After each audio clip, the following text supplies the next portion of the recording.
चलिए, तो एक बार फिर से आप लोग का बायोलॉजी की क्लास में स्वागत है, जिसमें आज हम लोग पढ़ने वाले हैं मेंस्ट्रुएशन साइकिल, मासिक स्त्राव या रजनोवृत्ति। ठीक है, चलिए हम लोग बात करने वाले हैं इसमें, जिसे मेंस्ट्रुएशन, इसका मतलब होता है मासिक स्त्राव, रज स्त्राव के नाम से भी जाना जाता है। ये प्रत्येक स्त्री जो प्राइमेट्स होता है, जैसे कि बंदर हो, कपी हो या फिर मनुष्य में ये प्रक्रिया होती है मासिक स्त्राव या प्रजनन काल के समय। किस समय बताया जा रहा है?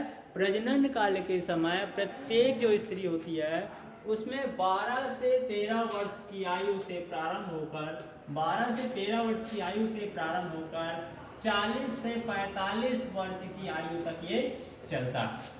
40 से 45 वर्ष की आयु तक ये चलता है, सिंपल सी बात बोल रहा है। और ये प्रत्येक माह में या प्रत्येक जो इसकी पुनरावृत्ति जो होती है, पुनरावृत्ति की बात कर रहा हूं मैं, पुनरावृत्ति, इनकी पुनरावृत्ति जो होता है वो 26 से 28 दिन के भीतर होती है, और 26 से 28 दिन के भीतर ही होती है। इस कारण से इसको मासिक स्त्राव के नाम से जाना जाता है। चलिए आगे बात करते हैं हम लोग इस मासिक स्त्राव के बारे में जानने के बाद में। यह जो होता है, ये जो मासिक स्त्राव जो होता है हर एक स्त्री में कब स्टार्ट हो जाती है? 12 से 13 वर्ष की वर्ष में जैसे ही आते हैं, एक स्त्री जो आती है 12 से 13 वर्ष की होती है, उसमें परिपक्व अवस्था आ जाती है। परिपक्व अवस्था के बाद उसमें रजनोवृत्ति प्रारंभ हो जाती है।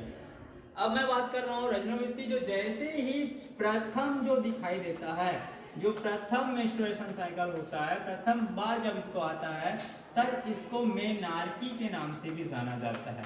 मेनार्के बोल सकते हो, मेनार्की बोल सकते हो, या मेनार्क भी कह सकते हो। और जब इनकी 40 से 45 वर्ष के बाद जब यह अंतिम बार आता है और जब वो स्त्री निवृत्त हो जाती है रजनोवृत्ति से, ठीक है, अब उसमें मासिक स्त्राव नहीं आने वाला है, तो जो अंतिम होता है वह कहलाता है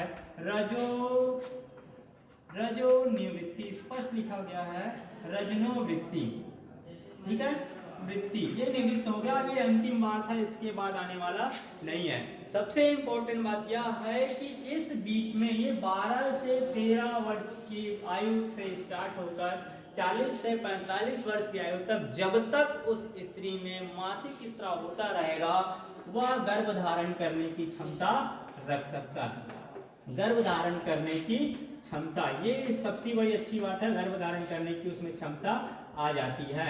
यदि ये स्थिति है, रजनोवृत्ति हो रही है, तभी उस स्त्री में गर्भ धारण की क्षमता आएगी, अन्यथा उसमें गर्भ धारण करने की क्षमता नहीं आएगी। चलिए आगे हम लोग बात करते हैं, इसमें प्रत्येक स्त्री में मासिक स्त्राव हो रहा है, इसको हमने देखे 26 से 28 में दिन में पुनरावृत्ति इसकी बार बार होते जाती है। ठीक है, चलिए अब मैं इसको बात कर रहा हूँ, ये हो गया रजनोवृत्ति स्टार्ट होता है। होने के पश्चात यदि किसी कारणवश 26 से 28 दिन के भीतर नहीं आए, तो ऐसा नहीं है कि वो क्या हो, गर्भावस्था में हो, गर्भधारण हो। कई बार ऐसा भी हो सकता है कि उसमें किसी भी कारणवश, दुर्बलता के कारणवश भी उसकी मासिक स्त्राव नहीं हो सकता। चलिए हम इसमें अब आगे बात करने वाले हैं जो गर्भधारण होता है या गर्भधारण नहीं होता है उसके बारे में। तो मासिक स्त्राव का जो पहला चरण होता है उसमें हम लोग देखते हैं कि 1 से 4 दिन तक रक्त का स्त्राव होता है। 1 से 4 दिन तक क्या होता है? रक्त का स्त्राव होना।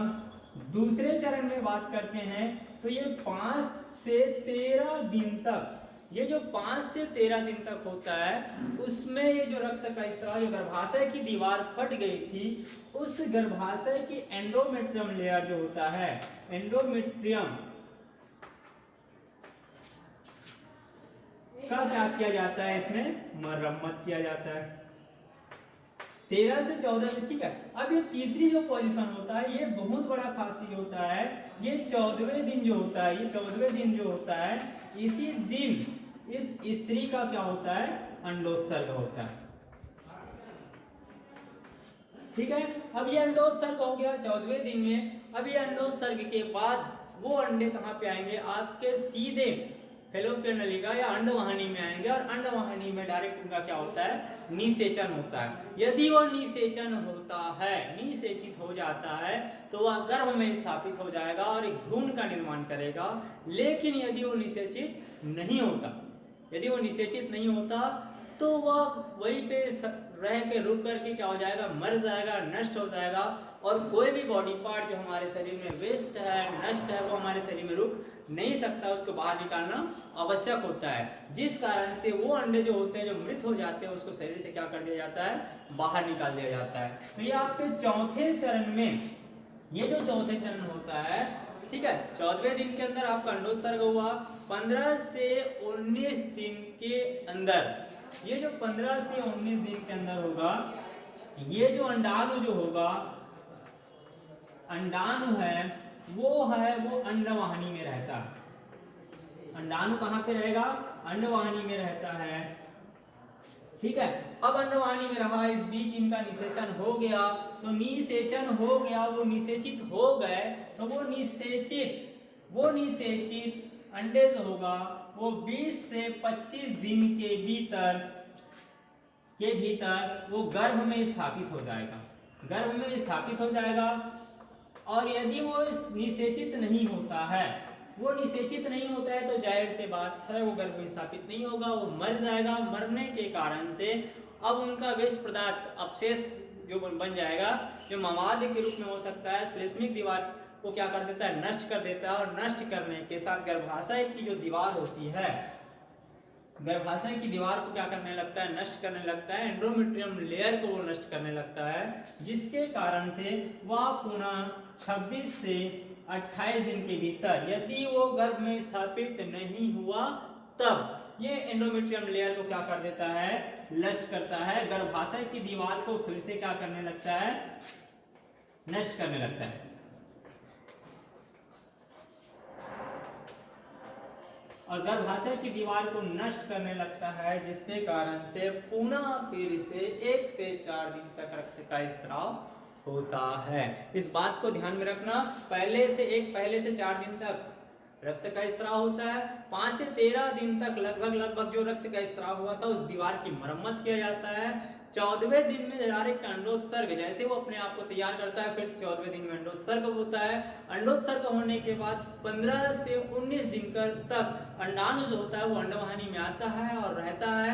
यदि अब आने के पश्चात वहां पे यदि उनको स्पर्म मिलता है तो वो निषेचित होता है, और निषेचित होने के कारण से वह 20 से 25 दिन के भीतर जो होता है वो गर्भ में कहाँ हो जाती है, स्थापित हो जाता है। किसी कारणवश उनका यदि निषेचन नहीं हुआ तो जाहिर से बात है उसके एक निश्चित समय के पश्चात उसकी मृत्यु हो जाती है। और मृत्यु होने के कारण से ये जो अंडाणु होते हैं वो क्या हो जाते हैं, नष्ट होकर के फिर से गर्भाशय के एंडोमेट्रियम लेयर को नष्ट करने लगती है, और वहां के श्लेष्मिक पदार्थ के साथ से फिर से रक्त स्त्राव के रूप में स्त्री के जो शरीर से योनि मार्ग से बाहर निकलने लगती है। और इसी प्रक्रिया को बोला जाता है मेंस्ट्रुएशन साइकिल, ठीक है। निषेचन यदि अंडाणु कहाँ पे हो, अंडवाहिनी में हो, तभी होता है, अन्यथा निषेचन के चांसेस नहीं है। और दूसरी बात बता दूं, एक जो स्त्री होती है वो यदि 12 से 13 वर्ष की आयु में यदि उनका मेंस्ट्रुएशन साइकिल स्टार्ट हो गया है तो वो गर्भ धारण करने की क्षमता रख सकता है। इस बात को अच्छे से ध्यान में रखना। इस सिंपल सी सामाजिक घटना है, ये जो हर एक प्राइमेट्स जो होता है, चाहे बंदर हो, कपी हो या मनुष्य हो, इसमें प्रत्येक कितने दिन के बाद 26 से 28 दिनों के भीतर ये प्रक्रिया चलते रहती है। ठीक है, धन्यवाद।